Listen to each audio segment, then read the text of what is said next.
And because spending Tuesday mornings with you is a highlight of my week.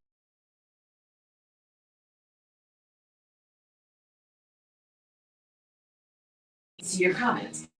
And let me know where you're tuning in from so I can give you a shout out on the air.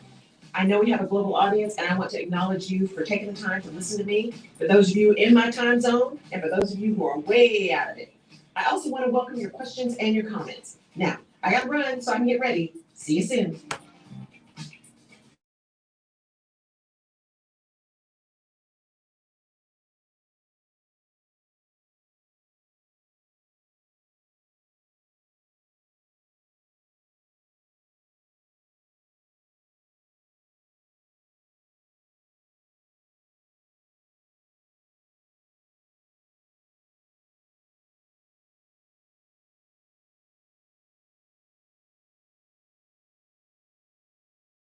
That I was live, so he didn't think something was wrong. I hope he's okay. He's probably just trying to find my mom this morning because she's out walking. So, huh? You want us to call him?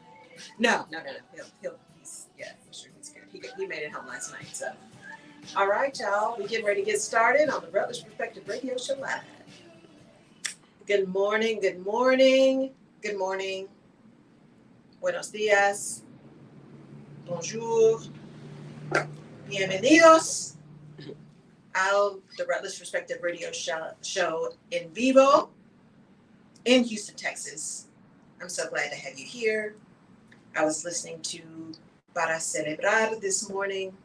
Es un buen día para celebrar. It's a great day to celebrate. It's a great day to be here. And it's been kind of funky, so I'm glad today is a great day. You know, you just never know how you're going to wake up. But the fact that you wake up is a good thing. So today we're going to be talking about trust. But before we do that, you know, I always have to start with voting. And I got a few other announcements for you too. So this week, I didn't see anything going on today, the 8th, but next week, Alaska, you have a statewide election in Alaska. But then on the 18th, the next week, you've got Maine, North Dakota, New Jersey, which is a runoff election, Nevada and South Carolina, statewide elections. And then also on the 14th and the 18th, there are runoff elections in Texas. Texans, I need y'all to get out and vote in these runoff elections. Remember, when there's runoff elections, that means that it was so tight that you got to decide now between the last two people who are still standing. So make sure you go out and vote. Even if your person wasn't one of the persons that's in the runoff election, make sure your voice is heard with whoever the remaining two are, which one you would rather see. Get educated, understand their positions, and go out and exercise your right to vote. Also, on the 18th, Nigeria is going to have their a general election there in Nigeria. So again, what happens to one of us happens to all of us. The world is getting smaller and smaller and smaller by the minute. And so we need to pay attention to what's happening everywhere around the world. We can't just be so insulated. And there are a lot of people who are trying to go back to this radical nationalism. And the reality is we are much too closely connected to be able to do that. As much as we like to say bootstrap it, we can do anything we can in the U.S., fundamentally that's true. The reality is there's so much stuff that we get from elsewhere at this point. To be able to cut that off and say we're going to turn the spigot off tomorrow is just unrealistic, because the same people who are crying that are not people who will want to tolerate or be able to tolerate the pain of just cutting everything off. So just be careful what you ask for, and be careful about letting people turn you up and torque you up by using words that get you all fired up without understanding what those means and what their motives are for firing you up. So voting, make sure you're voting. The other thing that I wanted to bring to people's attention is there is legislation still trying to run through Congress on this gun violence. We just had more in Philly. I can't, okay? So here's what's happening. They've got an overall act, Keep Our Kids Safe, or Keep Americans Safe Act, that keep our kids safe, because, you know, now that babies are dying again, maybe people are going to have the wherewithal to actually do something.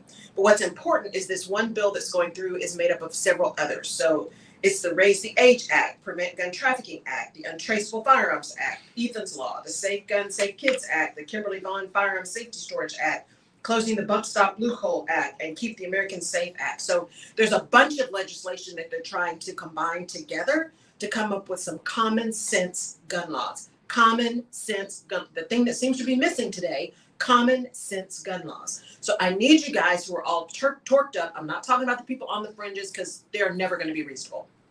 I'm not talking about those people on the fringes. I'm not talking about the people who want AR-47 because they're trying to play soldier, which I think is disrespectful to the people who have actually fought for us, fought for the freedoms that we have, and in some cases have made the ultimate sacrifice. So all you folks playing soldiers with AR-15, stop it.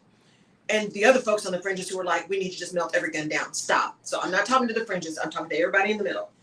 The reality is when people say they're looking at reasonable gun control, that's what they're looking for. I just saw actually I've heard several people who are gun owners, gun advocates who are like, look, we are gun advocates. We love our guns. We want to have our guns. But there is nothing wrong with reasonable background checks. Nothing.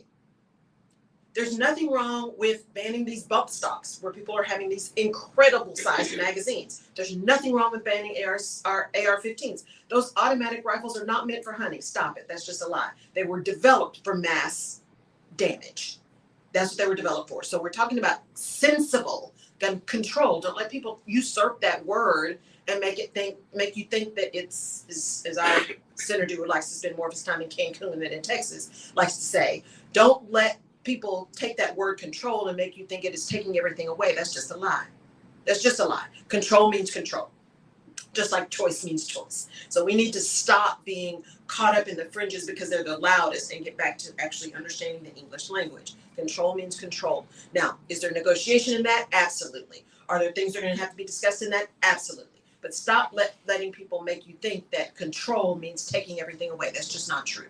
So hopefully there will be some adults that show up in the room that try to figure out what we can do because this is insane. It's absolutely insane that no one can, especially if you look like me, knows that you're going to be able to get home safely at night or go out of your house safely at night beyond just whether or not it's your time that day. And we need to stop calling everything mental illness. That's a lie too. Mental illness is a serious thing. We need to be funding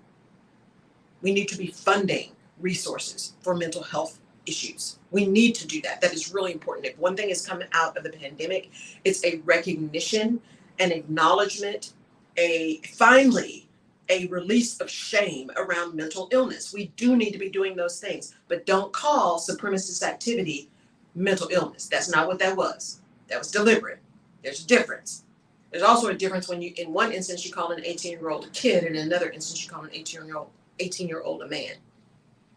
One of these acts is also about raising the age act, which is raising the purchase of any semi-automatic from 18 to 21. Again, sensible. What 18-year-old that you guys know, the normal 18-year-old, their frontal cortex isn't even developed yet, and we're going to let them purchase automatic. Stop, right? We've clearly lost the ability to actually have civil disagreements. People go immediately to violence. So until we can figure out how to do that, and maybe it's this whole, everybody gets a trophy thing. I don't know. Behavioral scientists who know a lot more than me probably have done a lot of studies on why we've moved this way. I'm not one of those people that automatically goes to desensitization because of the violence in video games. Is that a contributing factor? Probably. Because you can have multiple lives in that, right? So depending on how you as a parent or as an auntie or an uncle or a godparent are actually talking to children who are using those things, that's the thing. When there is no supervision, there's no other conversation around this kind of stuff where we're challenging paradigms, where we're understanding where thought processes are going. That's what's important. Talk to your kids. Talk to kids who are not your biological kids. Talk to your play kids. Talk to your kids and figure out what they're thinking, right? When you see something, say something. So even though we're out of Mental Health Awareness Month, don't lose sight of paying attention to the people that are around you. When you see something, say something. When people are in crisis, say something, help them. The National Suicide Prevention Lifeline, again, it will have a number 988 in July. I'm really excited about that. It'll be so much easier for people to get help much quicker. Because sometimes dialing that 800 number is just a lot, much less remembering it, because I always write it down and then forget to transfer it to the next piece of paper. and then I don't have it at the top of my mind. So make sure that you are paying attention to that 988, which will start in July. The 800 number is 800-273-8255. Okay, now going back to voting. Um, Also, there are a number of places that are going to be doing voter registration drives because, primaries are coming. It is primary season, y'all. It is primary season. So getting people registered to vote, making sure people understand how to do that. If you're going to do a voter registration drive, make sure you are getting all of the rules for your state, for your city, for your county. Make sure that you are doing it the right way. People are just looking for excuses to keep you from voting. So make sure you have gotten all the rules. Make sure you've got every I dotted, every T crossed. Make sure you have all your documentation. Take copies of stuff, take pictures of stuff. Make sure you got everything ready to go. And then the people who are coming that you are registering can trust that your process is an accurate process and that their application or their registration is going to be valid, so that they should show up on the rolls. Make sure you're paying attention to dates, all of those kind of things. Where you can show up, how you can show up. One of the best ways to do that is to participate in a voter registration drive that may be put on by your Board of Elections, maybe one by the League of Women Voters, reputable organizations that are really working hard to get people registered to vote. And go look at your political parties too. In this instance, hopefully they're actually doing the right thing because they're trying to get people in the party to vote and to get registered. So if your party, whatever party you choose, is actually throwing registration drives, go see where those are going on. Take somebody with you. Make sure people are getting registered to vote. Then understand where you're supposed to go vote. Understand the polls. Understand the rules. This is not a time to be confused. Understand the rules so that there's not an accident where your vote is not counted just because you didn't know what the rules were at the time. Okay, so that's all on voting for today. Just go vote, y'all. It is so important. It is one of the things that I will forever talk about. And as I tell you before, if that's something that irritates you, I'm gonna talk about it every show. So tune in maybe 10 minutes later, because it's just gonna happen. That's what we're gonna talk about. To whom much is given, much is expected. This is my platform. I'm gonna talk about voting. Okay. Coming up, registration is open first. Well, I've got a couple things. First, thank you all who signed up and registered and participated in the Activated Alignment Challenge, the 5-day series that happened last week. Thank you all so much. I know it was crazy timing because it was right after the holiday, but I'm telling you, I know that people had aha moments. And for those of you who got the email, please send me your aha moment. I really do want to know what came out of it for you. So thank you so much for those of you who participated. Whether you were able to join me live or not, that's okay, because I got some notes and things from a lot of you who weren't able to join live. That was optional anyway. So there will be another one at the end of the year. But now, starting next week on Wednesday, the 15th, from 6 p.m. to 7:30 p.m. Central Standard Time, will be my free Clarify Your Vision Masterclass. That's the next step, right? Alignment, vision, action. So now you're aligned with who you are and where you are. And now it's trying to figure out what you want and getting really clear on that. So you got to be able to identify it in order to make it happen. So let's get together and get you there. That you can register now. Go to my website and you can see the vision triangle, which reminds me, I got to tell them to put another countdown thing on my website. So you'll see the vision triangle. Click on that and you can get registered. It says let's go. So you can get registered for the Clarify Your Vision Masterclass. It's a 90-minute free class with me. So you get 90 minutes of my time free for Clarify Your Vision Masterclass. That is next week, Wednesday the 15th. Then I want to say thank you to all of you. I don't know what happened with my Facebook, but when I posted the shout out and let you guys know that my podcast is the top 10, in the top 10% globally of over 2 million podcasts. And I just said thank you so much. And then I saw all these notes today when I was going back that I never saw. So please accept my apology, my sincere apology for not getting back to you sooner. It was charge it to my technology, right? Mercury's out of retrograde now, so hopefully I won't have that happening anymore. But I just saw those this morning and responded. Thank you all so much for your support, because I truly meant it. I would not be here without you. It was because of you that the podcast has reached that level. It's because of you that I'm seeing people internationally. Muchísimas gracias. I really thank you. Merci beaucoup. Thank you so much for all of your support and participation and engagement. It matters to me. I thank you. I thank you. I thank you, because I cannot continue to live in my purpose and serve if folks don't show up. So I show up and you show up. So thank you. I do not take that for granted. So I will be continuing to check that on a regular basis. Thank all of you who come in for the radio show. It's just absolutely incredible. And I will continue to show up and move into this space and live into this purpose. Third, this week you're going to meet an incredible woman who's going to be on my podcast. I'll be dropping it tomorrow. Her name is Danielle P. Jeter. She's incredible. She started her business at 19, coming out of Spelman. She's a Spelman grad. Coming out of Spelman, she had a choice. You know, she came out during the recession. She's like, I can either take a chance and get in a job or I can make a job. And so she made a job and she's been in her business since then. And so listen to her. She talks a lot about passion, and we have a conversation about what do we really mean by following your passion? Because there's folks like me, Gen X folks like me, who are like, wait, what do you mean by passion? Because, you know, you don't own nothing, right? None of us do if we're working for somebody else. What do you mean by passion? Why are you just going to quit because it's not in your passion? So we have that mindset. And then you got folks, especially in the millennial generation, who are like, I'm just not going to do it if it's not in my passion. She has this really great way of saying there's a difference in following your passion and just saying, I'm following my passion. I'm not going to do this. I'm not going to do anything I don't want to do. And being active and intentional about creating an opportunity so that everything that you're doing is aligned with, as she calls it, your divine calling, right? Your divine purpose, your divine order.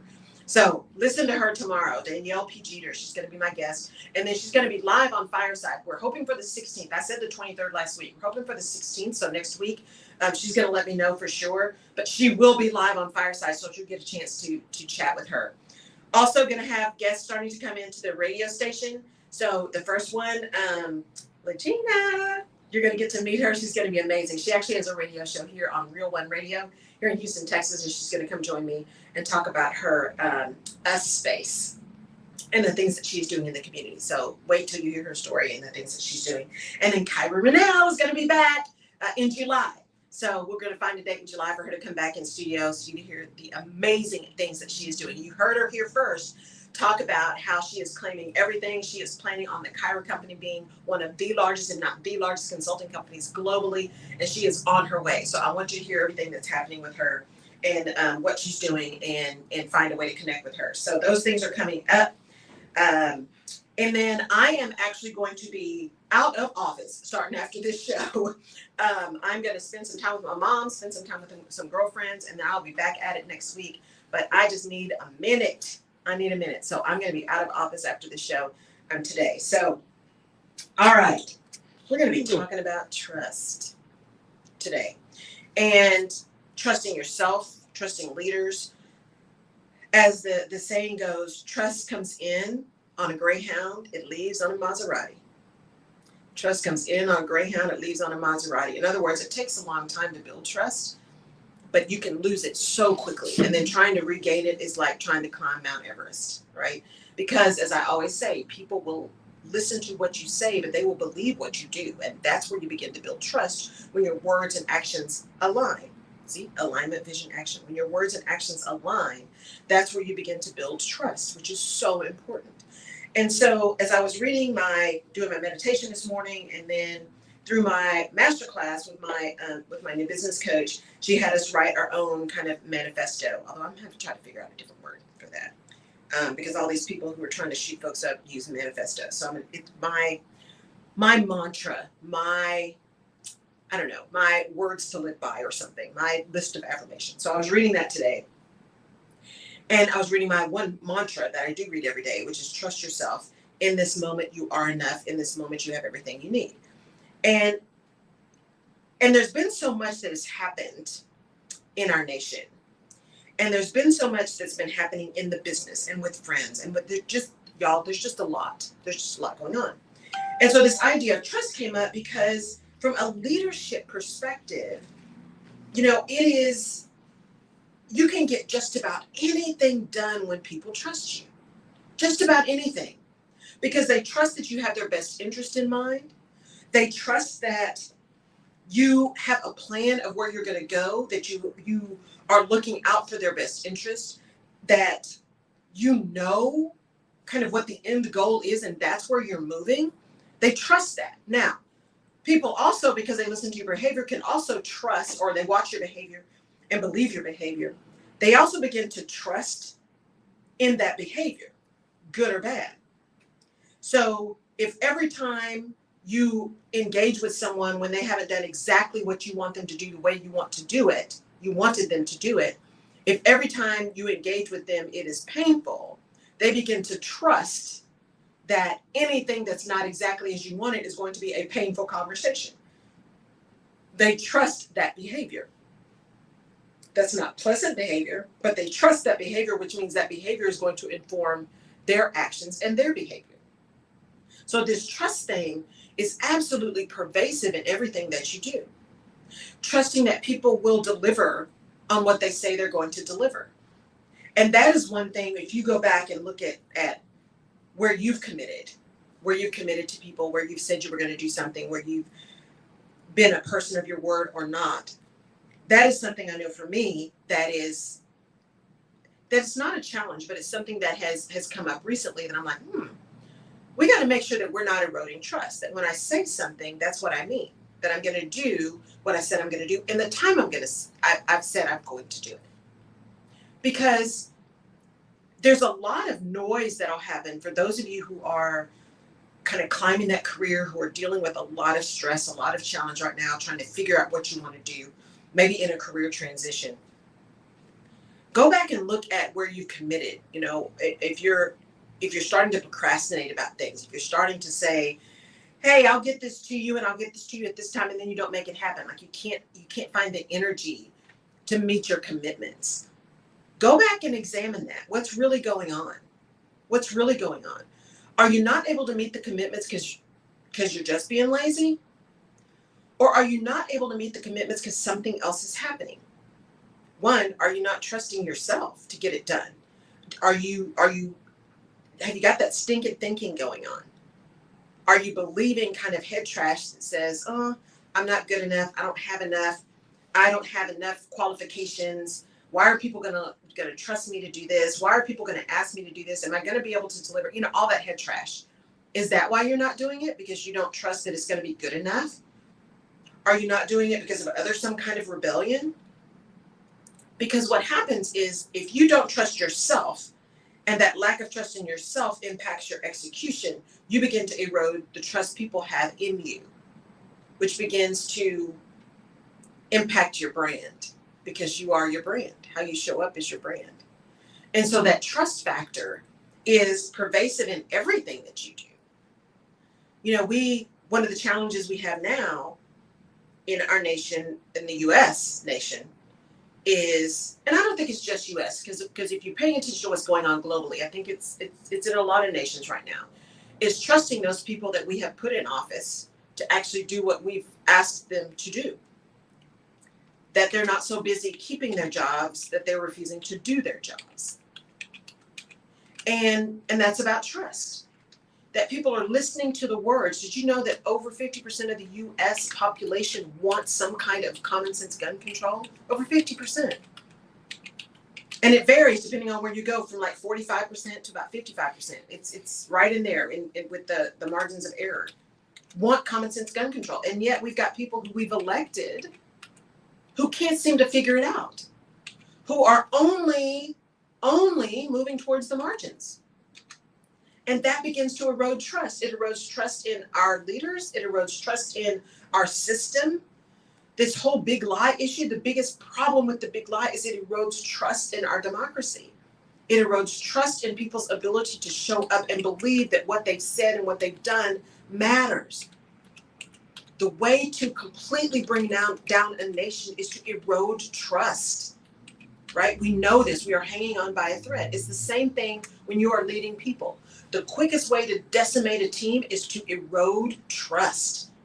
For people not to trust you, why would they keep showing up? Why would they keep doing their best? Why would they keep giving everything that they have to get and to move when they can't trust that they're going to be appreciated, that they're going to be safe, that they're going to be rewarded, that they're going to be valued? Why would they continue to bring their whole being if they can't trust in those things, in their own safety, in their own value? All of that is around trust. What are you doing to support and increase trust versus What are you doing to erode trust? And here's the thing that I think people connect incorrectly.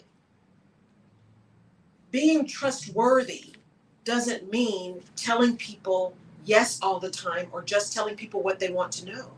In fact, that is one of the ways to erode trust most quickly.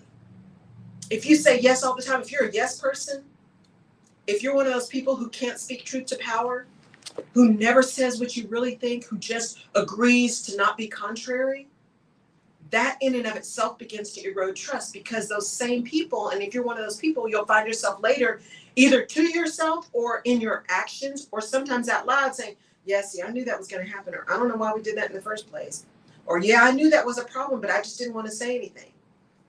Really?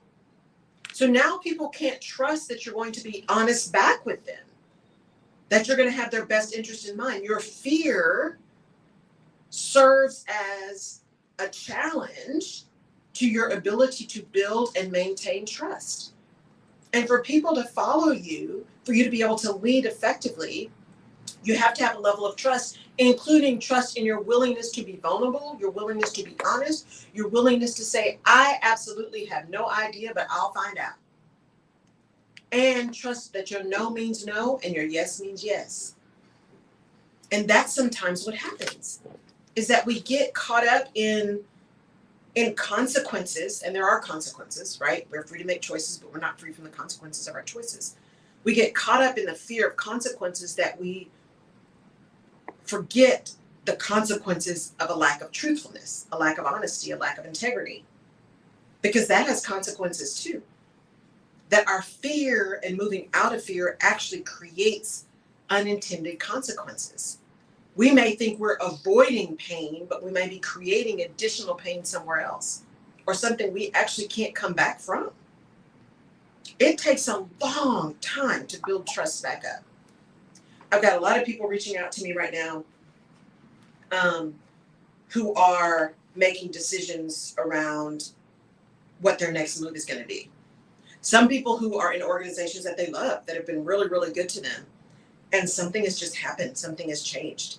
And no, it's not all around return to work or back in the office and all that. That's some of it, but honestly, it goes deeper than that.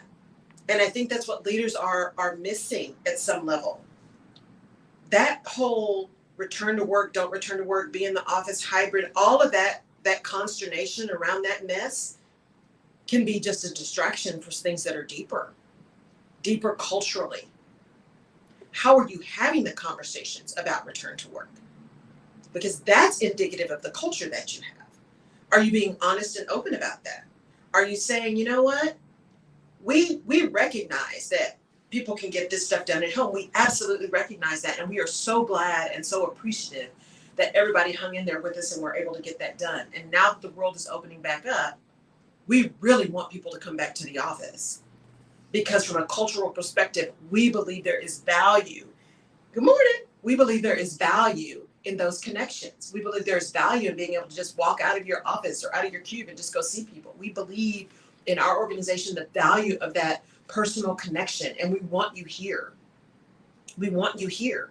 And being so honest and transparent and owning that position around culture, that you're also willing to take on the consequences of the number of people who may decide, we get it, but that just doesn't work for us, right?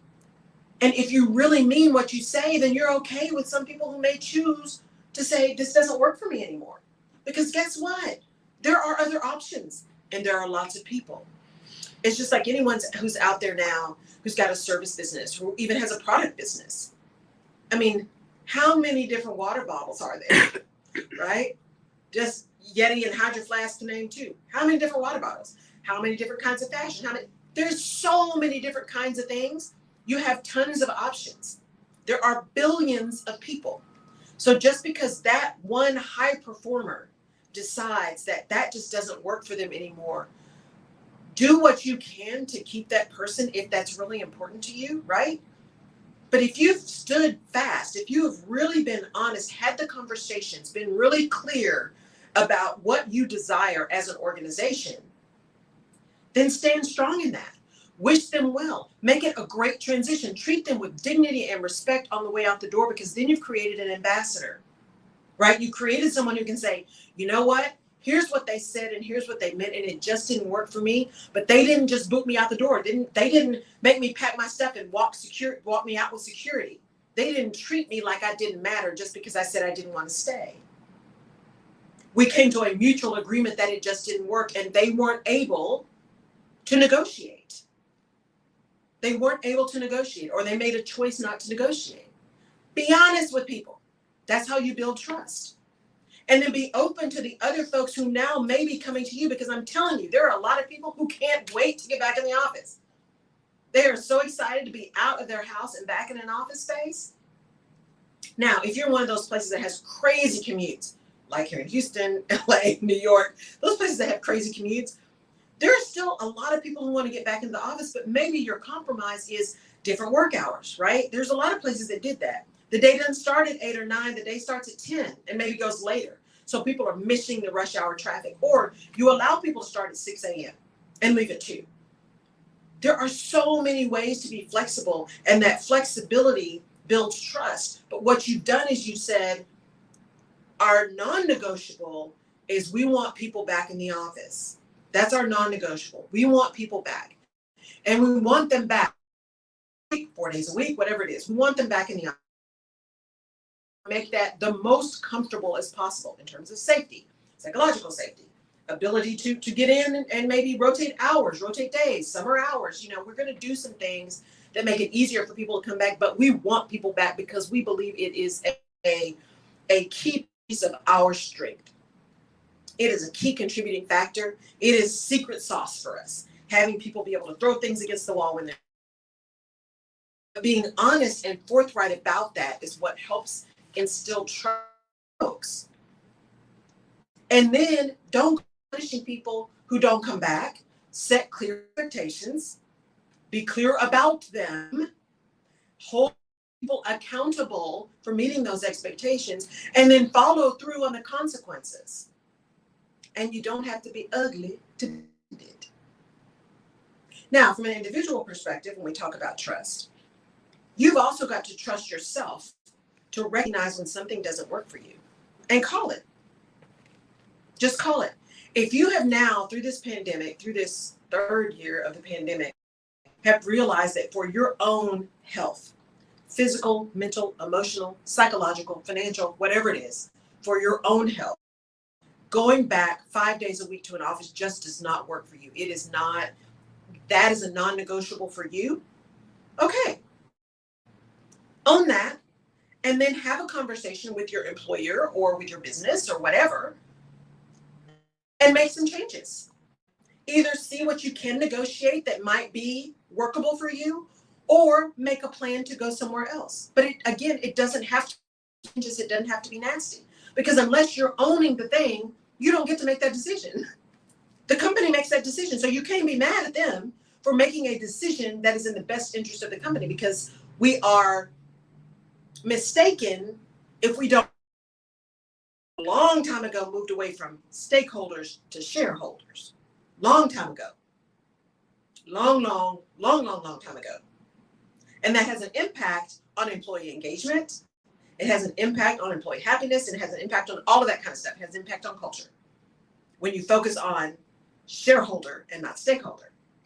And so when you find out what your non-negotiables are, be cautious about how you expect other people to meet your non-negotiables. Because here's the thing. I had a partner at Deloitte years ago. He talked about, and I don't know if it was his, but that's where I got it from. He talked about a BATNA, B-A-T-N-A, best alternative to a negotiated agreement. In other words, what's your backup plan? Best alternative to a negotiated agreement. I started working here. Yeah, it was 5 days a week. Pandemic hit, we all went home. Now they're wanting everybody to come back. I'm not sure I'm good with that. Let me see if I can have a conversation. But you have to be honest with yourself about what your non-negotiables are. You also have to be honest with yourself, even if you are just in your everyday, ordinary life. What are your non-negotiables? Is your peace really non-negotiable? I was so proud of myself the other day. I don't remember if I talked about this on the air or not. I called about a thing, and I was talking to someone. Y'all know how I feel about customer service. That's not real customer service. And I was getting more and more and more frustrated with this person again, who was not able to answer my question. It was actually about flights and changing flights. I may have talked about this last week. And it was with an airline that I've flown a lot lately just because it's so much more convenient. And they were just not helpful. And I kept saying, but wait, you're saying you're canceling this flight, but you're flying the one that flies 5 minutes later that makes me go have a stop, and then I get in 3 hours. I don't understand. Because you're saying this weather, that doesn't make it minutes later can go, but the one earlier can't. After pushing, I finally got, well, no, we were told we had to cancel something, so this is one we chose to cancel. Okay, well, see, now that's a different situation. You chose to cancel it. You weren't forced to cancel it. You chose to cancel it. That puts us in a whole different ballgame in terms of refunding my money, all of that kind of stuff, which reminds me, I got to check on that. And so as I got more and more frustrated, I finally said, oh, stop. Why am I giving myself a coronary? This person has clearly been coached on what to say and how to say it, number one. Number two, they didn't make the decision, so why am I mad at them? And number three, I still got to get to where I need to be, so I need to figure out a plan. And that's what I did, right? I was able to get there, still ended up sitting on a tarmac for 2 hours, but still, it was so much better. Luggage got there, all kinds of stuff, much less drama. And what's interesting about that, and how I tie that in, is that trusting yourself to know what you really need, and trusting yourself to be able to handle and then take action to get what it is you want. Now, I could have spent more time screaming and yelling and crying and fussing and all that kind of stuff and arguing and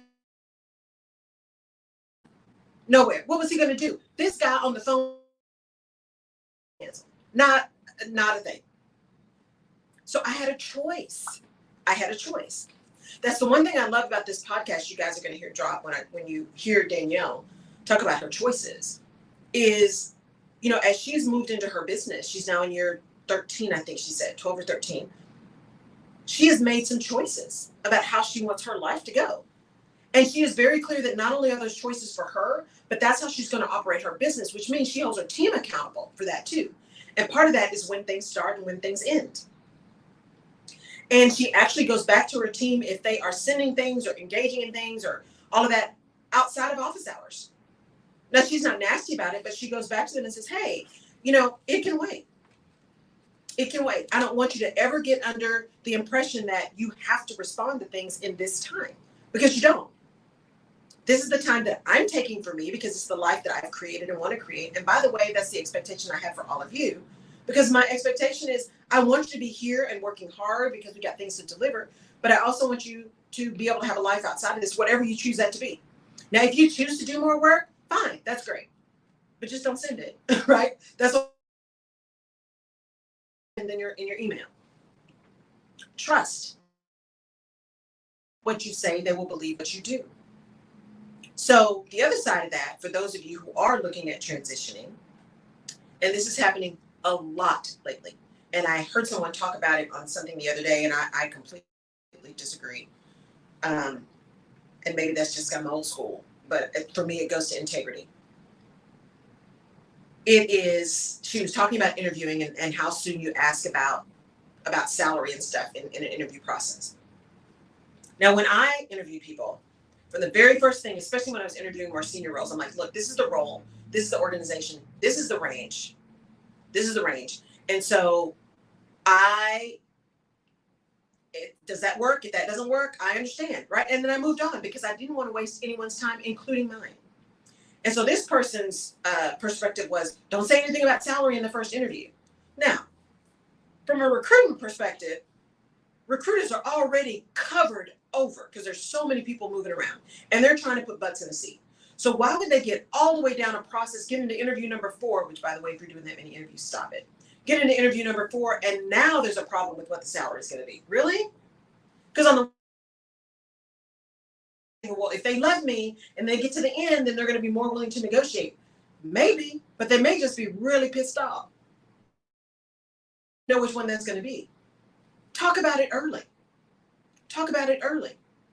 And when you're getting ready to leave, when you're trying to make a decision about where you're going to go and why you're going to go and if you're going to go, those people who are using their current, that threat of leaving to force your current employer to renegotiate your salary, be careful. People's memories are really, really long.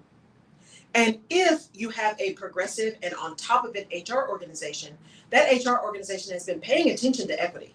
They've been paying attention to what's going on in market. They have been hopefully really working heavily with their executive teams to say, look, we might need to make some kind of adjustments, even if they're temporary. Hey, for the next 6 months, we're going to do a 10% bump for everybody across the board. But understand it's only for the next 6 months as we get through this pandemic because of inflation, and then we're taking it away. So in other words, don't spend all the way up, just be cautious, be mindful that it's going to go away. There are a lot of people who are doing progressive things like that, like short-term bumps or short-term bonuses or any kind of thing like that. Really, really organizations that are really mindful of the impact and what's going on with salaries and market, they are making those kind of changes. But if you're going in and you are going and looking out there, which you should always know what your value is in the market or what your experience is valued in the market. See, caught myself. Because no one can pay you your value, but they can value your experience. You should always know what your experience is worth in the market. That's really good to know. And go have those interviews. Go talk to people. Go see there may be something out there that really does fit what you need as you're trying to think about your next thing. But if you're only doing that because you're trying to force your current employer to give you more money because you really don't want to leave, you just want to make them scared, you want to make them feel like, they have to do something extra to keep you, they're going to remember that. They're going to remember how you negotiated that. They're going to remember how you held their feet to the fire to do something different, which may or may not be within their best interest, right? Now, I'm not saying they're going to retaliate because, see, that's not legal. It's not legal to retaliate, but they're going to remember that. How does that play out for you as a leader, as an executive? It is now proven behavior. You have now demonstrated who you are to them. People will listen to what you say. They will believe what you do. You've demonstrated to them who you are. You've demonstrated to them what you're willing to do to get what you want, regardless of what it means for the business. That's what you've told them. And if that's what you meant, okay. We all have choices, but we are not free from the consequences of those choices. So now your organization doesn't necessarily trust you. And it's not so much a loyalty perspective, because everybody knows nobody's loyal anymore, right? There's no such thing as much. There are still people who do this, but it's very rare that people stay somewhere for 30 years anymore. They just don't. There's way too many opportunities. So people just don't stay like that. So it's not that they're counting on people staying and beginning and ending their career in the same organization. But they're also looking to not be mishandled. And if you've got savvy HR people, we can tell the difference. I had a situation at an organization where the managers they just really wanted this person that was not a competitor, but adjacent. And they started negotiating. I'm like, I said, they're not coming. They're not coming here. They're using this as an opportunity to stay where they are. Think about who we are. Think about where their current employer is. Think about who these organizations are. They are not coming. Yeah. We got to do something. We got to get them. They're not coming. They're not coming. They're not coming. Because I'm not crazy. This ain't my first rodeo. I'm like, but you know what? It is not an HR call. Now we're going to do the right thing from a salary perspective, and we can do some negotiation. We have some room here to do this without throwing up all over our internal equity. And, I can't let you do something that's going to put us in jeopardy here, but we do have some room. So if you are determined to negotiate, okay, let's talk about what that could look like. And we did it. They made the offer. Person declined the offer and said, no, I'm just going to stay. I didn't even have to say, I told you so. That's the goal for me. I never have to say, I told you so, because see, we had the conversations in the beginning. So then we just move on. So I made sure that the people working for me were prepared to have other people in the pipeline, because see, I knew this was going to happen. I knew this was going to happen. And it did. Now, I'm not clairvoyant. I'm just no fool. And I've been here before. And so what that ends up doing is, because I didn't go out of my mind, wasn't nasty, I wasn't ugly, I was just honest, I was forthright. I'm like, here's what's happening. Here's what this is saying. I'm telling you, this is what's going to happen. But if it's a business call, so let's do this. Because I was able to do that and work them through that, the next time I didn't have to have that conversation again. They trusted, one, that I knew what I was doing, because I'd been there before. They also trusted that I understood that it was a business decision. I was going to support them in making the decision that was compliant right? It wasn't going to give us a problem outside. It was going to help them get there in as creative a way as possible. It's kind of like, no, we can't do that. It's a no, but can't do that. But if you let me know what you're trying to do, I can probably get you there, right? That's called solutioning. That's what leadership is about. Leadership is about solutions. But now I built trust with these leaders that said, okay, number one, she knows. But number two, she's not going to just tell us no. She's going to try to help us get there. And number three, she's going to have a plan. Trust. People believe your behavior. They listen to your words, but they believe your behavior. And so you've also got to trust yourself. Is this something you really, really want? What are your reasons? What are your intentions for doing something? What is your intent behind your actions? We talked about that. Good intent, bad impact. You've got to really understand your intentions and then understand the potential consequences, intended and unintended, of your intentions and your actions that are supported by those intentions. And by doing that, you begin to trust your own instinct. I think I told you guys before, Sabrina Rising said, your head lies all the time, but your gut always tells the truth. What is your gut telling you? What does your gut tell you about people? What does your gut tell you about a situation? What does your gut tell you about an organization? What is your gut saying? Because your gut's going to tell you the truth. Your gut's going to let you know what's going on and how it's going on. So this whole trust factor is about leaders. It's about leadership. It's about behavior. It's about engagement. It's about being clear around expectations. It's about understanding that you don't have to be ugly to be candid. And trust is fragile. Trust is fragile. You can get so much more done when people trust you, when they believe you. And here's a shout out to the HR people. Actually, not a shout out. Well, yeah, a shout out because I still see you. I see you. I know what you're doing, what you're going through. But here's a cautionary tale for HR people and for everyone else who is dealing with an HR person. Number one, give them a break. Give them a little bit of grace. And I know there's some really, really bad HR people out there. And I can say that as an HR person. Really bad HR people, just like there are really bad lawyers and really bad CPAs, really bad marketers. There's just some really bad ones out there. But there's some exceptional ones out there too. And they're just covered over. But here's a cautionary tale. When you're building trust with people, especially when you're in an HR organization where you're supposed to be an advocate for employees, be cautious about promising confidentiality. Be careful about promising confidentiality.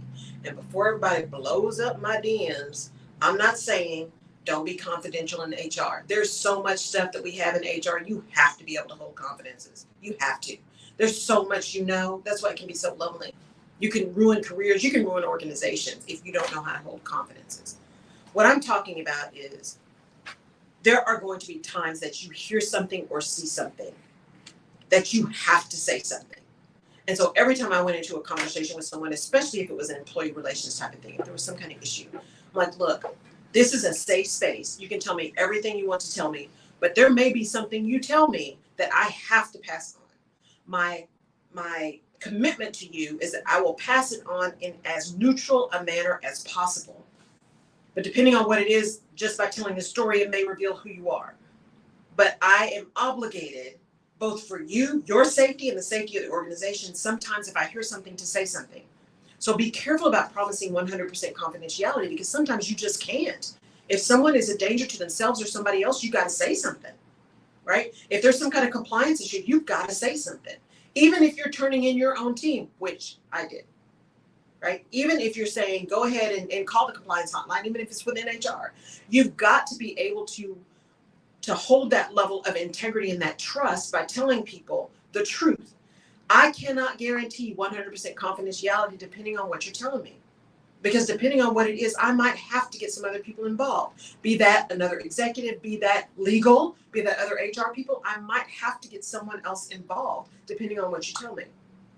But my commitment is to do so with the utmost safety in mind, the utmost confidentiality in mind as I can, right? The utmost management of expectations, those kind of things. Just be honest. That's what builds trust. What immediately erodes it is to say, oh, yeah, this is a confidential conversation. The next thing they know, they're at the water cooler and they're hearing everything that they said.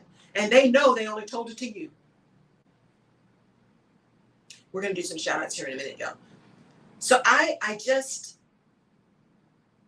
this thing about trust with everything that's going on in the world, especially with leaders around the world, and how we show up and what we do and how we engage with people, it is so important that we remember, one, how fragile trust is, how fragile it is, but also how powerful trust is. How powerful trust is. And that trust is trusting in your good or trusting in your bad. People are trusting in your behavior. They're trusting in what they've actually experienced and what they've seen, not what you're telling them. They're trusted in what they've experienced and what they've seen. That's what the trust is. So if they've seen you nut up, that's what they're going to trust. If they've seen you go to bat for them, that's what they're going to trust. If they've seen you go to bat for others, if they've seen you take the bullet, that's what they're going to trust. If they've seen you turn your back and say, oh, not me, that's what they're going to trust. Trust is powerful, but you have the ability to decide what people are trusting in you, right? Okay, shout outs, and then we'll do a final wrap up kind of stuff. Can I say this real quick? Yes, please. When you said that, is trust transferable? Because I was thinking about many people trust other people because of the trust that they have in you. Yes, absolutely. In fact, it's so funny you said that. In fact, I just got two things the last few weeks. I just reached out to someone and said, hey, I want to get some brand photos done. You know, do you have someone who specializes in brand photos? Because I've seen some of yours. And she said, absolutely. Here's the name. This person is fantastic. And they know you're incredible because I referred you. Right? The same thing happened a couple weeks ago. Hey, I want you to meet this person. I reached out to them and said, absolutely, let's have virtual coffee because I believe in her too. And if you're a friend of hers, then you're family to me. So know that your trust, when you are connecting people, sometimes that connection is because they trust you. Mm-hmm. And if someone is doing that for you, don't mess it up. Don't mess it up. I tell people all the time, I said, if you do a referral for me, trust that I will take that referral and hold it in the utmost regard. And I will keep you posted if something goes wrong, if something doesn't click, if something, I will let you know so that you are not surprised. So yes, trust is transferable to an extent. Because once the person knows the other person or experiences the other thing for themselves, then they begin to build their own relationship. Latasha said, that's Hi, Latasha. good. I love that, but be careful how you expect people to meet your non-negotiables. Yes. Lord, if people would resolve that way, it's a waste of time if it doesn't get to the needed results. Yes. Yeah, you do have to be careful about how you expect people to meet your demands. And if they're going to meet your demands, because remember, companies are there to make a profit. If they are great companies, they also care about doing so with people who they treat well. But their bottom line is the bottom line. And that's not being nasty, that's just the facts. Them's the facts. So you just got to decide what your real non-negotiables are and what you're going to do about that. All right. You know, we have the air conditioner man that's working back there. This is like the 5th air conditioner man that we've had come over. And all the other air conditioner men, they were coming through Attorney Ben Hall. Mm-hmm. Attorney Ben Hall's money is different than my money. And I'm like, let me get the air conditioner man because they're telling me something that's not what I believe. Right. This air conditioner man told me something totally different, totally cheaper, simple fix, simple problem. And it's when you talk about trust, you have to make sure that you are connected, even in businesses, that will give you a truthful diagnosis to the situation. Absolutely. And I think about that all the time because like I told you guys the story about my tree. I had my tree cut down. When they cut down the tree was still living. I'm still disgusted about that. And I have people out, you know, the issue is time, but I have to call myself on that says, if you don't have time to do it right the first time, what makes you think you're going to have time to do it right again or have time to do it over? And so take the time to get a few estimates, take the time to meet people, take the time to get a feel for folks before you engage somebody. And you're right. If people know who you are and they're what they think your money is or what they think your influence is, there's going to be a different interaction potentially with you than with someone else. Wow. $30. Okay. Okay. We got Chicago in the building. Los Angeles in the building. Kansas City, Missouri is in the building. Dallas, Fort Worth is in the building. Pittsburgh is in the building. San Antonio is in the building. Raleigh, Durham is in the building. Atlanta is in the building. Austin, where your government is in the building. Helsinki is in the building. Hey, Helsinki. Swindon, you know what that is? Casablanca. Morocco. That's bid us to come. Right. Bid us. Yeah, Oh. bid us to come. That's Morocco? Casablanca. Yeah, bid us. Say it in their language. Casablanca. Right. Okay. We got the city of David in Yes. double numbers today. That's in here. That's new. I think that That is new. Jerusalem, I believe. And then we have, well, we got that in there. Yeah. Okay, we got Puerto Rico's in the building. France is in the building. Okay, good. Finland is in triple numbers on this Yay. morning. We got Finland. We got United Kingdom in the building. Brazil is in the building. Yay. Mexico is in the building. Philippines is in the building. Germany is in the building. And Panama is in the Love building. it. And Odessa, Texas in the building. I just saw that on my Facebook. So thank y'all so much. We know Houston's around. Y'all are always showing up. Good morning, Mommy. Spring, Texas is in the building. Good morning, Missouri Spring. City is in the building. Acres Home is in the building. 1960 is in the building. I love it. Y'all keep shouting out. If you're tuning in, LinkedIn, Facebook, my page, Jerry's page, wherever, YouTube, let me know where you are so we can shout you out when I put my weekly shout out. Because I do that intentionally because I want to say thank you and I want to call you out. So let me know you're here so I can put y'all on the shout outs. So thank y'all. Thank you guys for trusting me with your time on every Tuesday morning because I know you have a choice. You have a choice in where you spend your time. And I am truly grateful that you choose to spend it with me. Thank you for trusting me to not lead you astray, for trusting me to tell you the truth, for trusting you to give you a perspective, and to even call out my own perspective when I think it's crazy. Because that happens sometimes, even when I have to shift my own, right? Because here we are going to speak the truth. We're going to call it out. We believe facts matter on this show, right? And we also believe that there's always an opportunity to learn. And how do you understand your own perspective if you have never opened yourself up to somebody else's? How do you know?